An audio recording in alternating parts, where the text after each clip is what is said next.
नहीं हाँ, मतलब ये सिर्फ़ अंडरस्टैंडिंग की बात है। हुँ, हुँ। अ, और कुछ एक नाटक मैंने उन दिनों टेलीविज़न नाटक भी हुआ करते थे। हुँ, हुँ, हुँ, हुँ। दूरदर्शन टेलीविज़न नाटक बनाता था। हुँ, हुँ। तो उसमें कई नाटकों में मैंने काम किया था, सो कैमरे के सामने एक्ट करने का अभ्यास अच्छी तरह से हो गया था।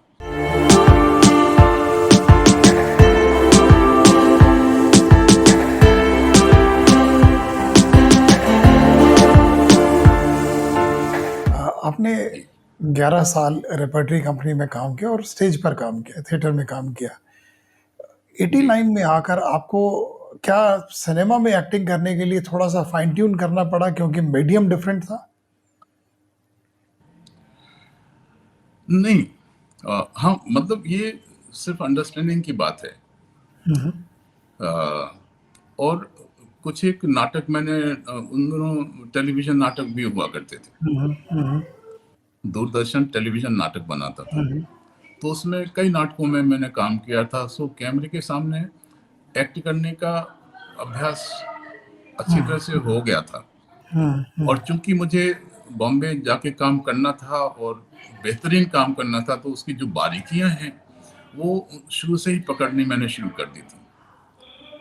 ख़ास तौर से लोग अच्छी-अच्छी फ़िल्में, अच्छे-अच्छे एक्टर्स की फ़िल्में देख देख के भी और जो टेलीविज़न नाटक मैंने किए, उनके जो प्रोड्यूसर, डायरेक्टर, ख़ास तौर से वेद सिन्हा हमारी जो एनएसडी की हाँ, भी हमारी सीनियर वेद सिन्हा, सभा ज़ैदी, रहीं। योगराज टंडन।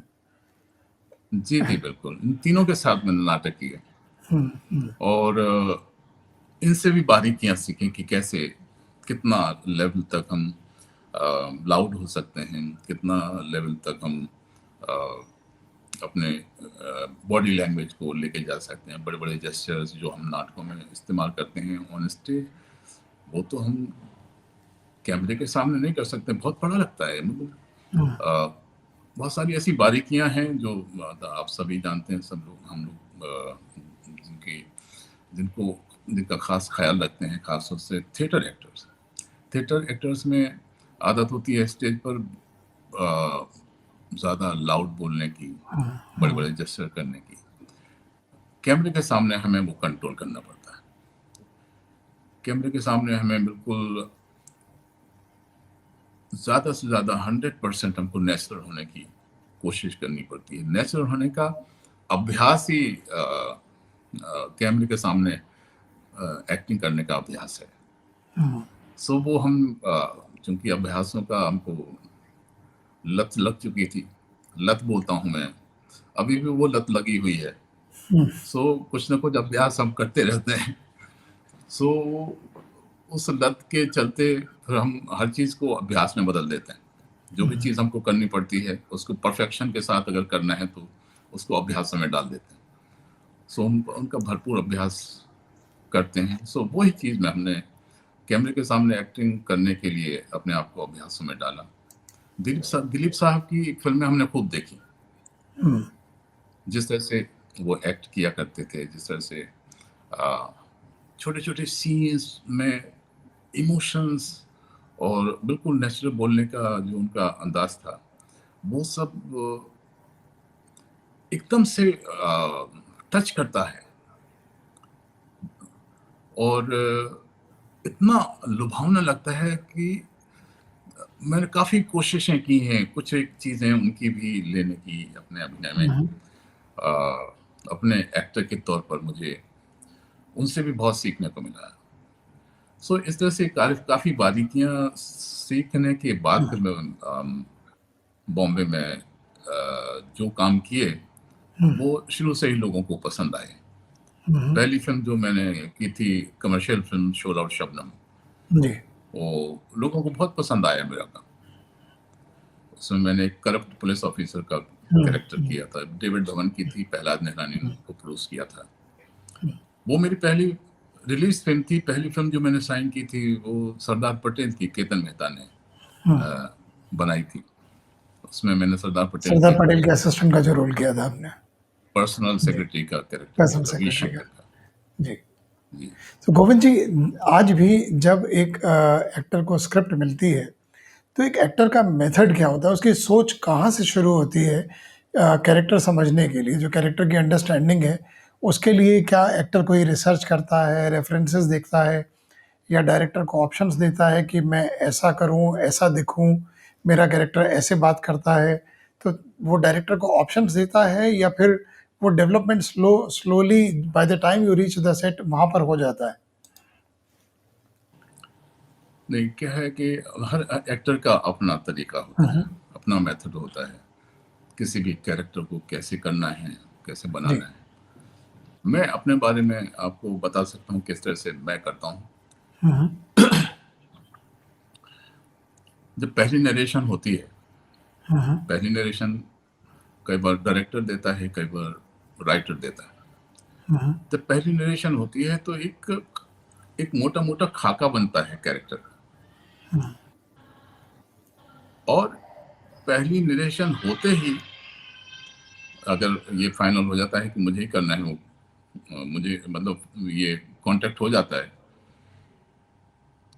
तो पहली नरेशन के साथ ही वो खाका बनता है और उस खाके के साथ ही मेरा दिमाग चालू हो जाता हुँ, है कि ये कैरेक्टर आम ज़िंदगी में किससे मिलता-जुलता है।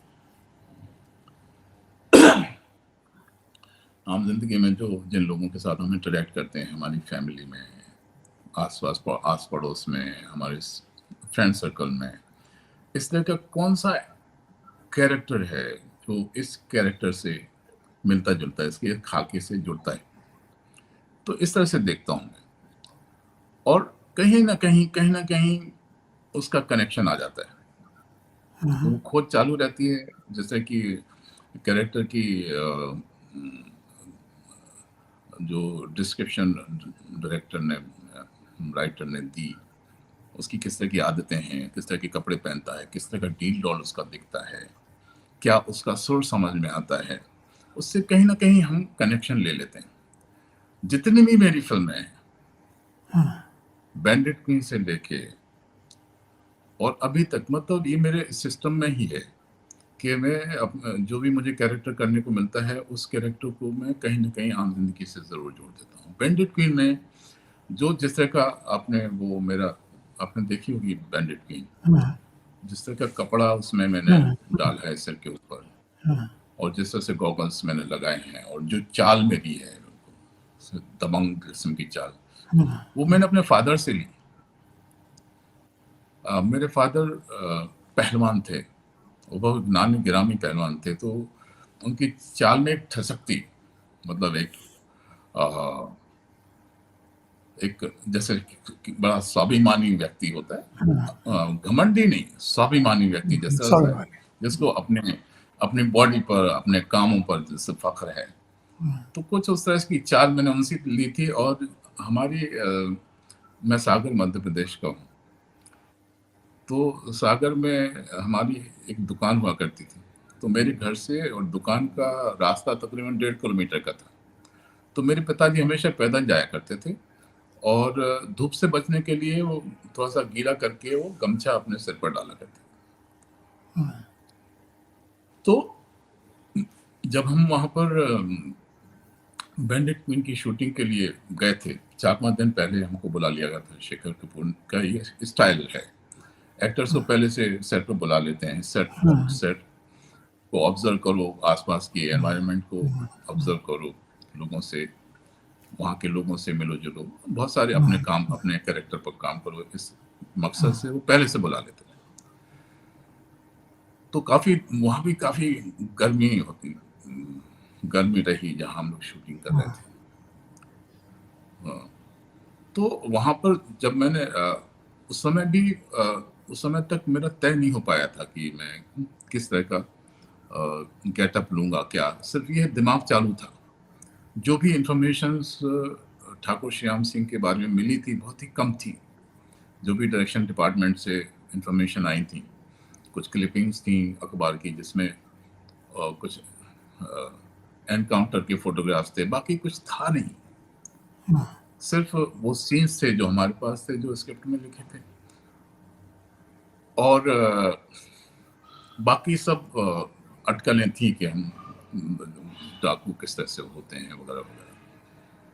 तो उस समय वो प्रोसेस में चल ही रहा था, मेरा शुरुआती दौर था। मतलब मेरे करियर का शुरुआती दौर था। दिमाग में ये था कि मुझे आम ज़िंदगी से जोड़ के अपने आप को, अपने कैरेक्टर को बनाना है। तो शूटिंग के जब शूटिंग 5 दिन हम लोग पहले पहुँचे थे, उनकी शूटिंग चालू हो गई थी।